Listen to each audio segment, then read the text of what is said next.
வெறும் சத்தியமானது விடுதலை பண்ணுமா? இல்லவே இல்லை. வெறும் சத்தியம் உங்களை விடுதலை பண்ணாது. பைபிள் என்ன எழுதியிருக்கிறதுனா யோவான் 8:32 நீங்க சத்தியத்தை அறிவீர்கள். You shawl no the truth and the truth will set you free. நீங்க சத்தியத்தை அறிவீர்கள், அந்த சத்தியம் தான் உங்களை விடுதலை பண்ணும். இப்போ நீங்க வியாதியோட இருக்கலாம், நீங்க ஒரு பொய்யை நம்பி கொண்டிருக்கலாம், இந்த வியாதி எனக்கு சரியாகாது அப்படின்னு நீங்க நம்பி கொண்டிருந்தீங்கன்னா உங்களுக்கு விடுதலை கிடைக்காது. ஆனா பைபிள் என்ன சொல்லுகிறதுனா அவர் பரிகாரியான கர்த்தர், அவருக்கு தலைமுகளால் நம்ம சுகமானம், இதான் சத்தியம். இந்த வார்த்தை மேல நம்ம தியானம் பண்ணும் போது அந்த வார்த்தை, அந்த சத்தியமானது நம்மளை விடுதலையாக்கும், நம் வியாதியிலேருந்து சுகத்தை கொடுக்கும். நான் பாவத்திலேருந்து விடுதலையே ஆக முடியாது, இது ஒரு பொய்யான காரியம். ஆனால் இதே எபேசியர் 1:7 நீங்கள் தியானிச்சு நீங்கள் இந்த சத்தியத்தை படிக்கும் போது அந்த சத்தியமானது உங்களை விடுதலையாகும்.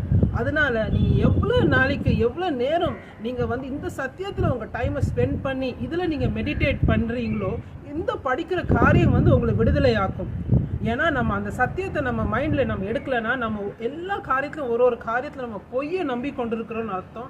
அது நம்மளை இன்னும் அடிமைத்தனத்துக்குள்ளே எடுத்துகிட்டு போகும். அதனால் நீங்கள் எப்பயுமே இதில் அதிகமாக டைம் ஸ்பெண்ட் பண்ணுங்கள். ஆண்டவர் உங்களை ஆசீர்வதிப்பார்.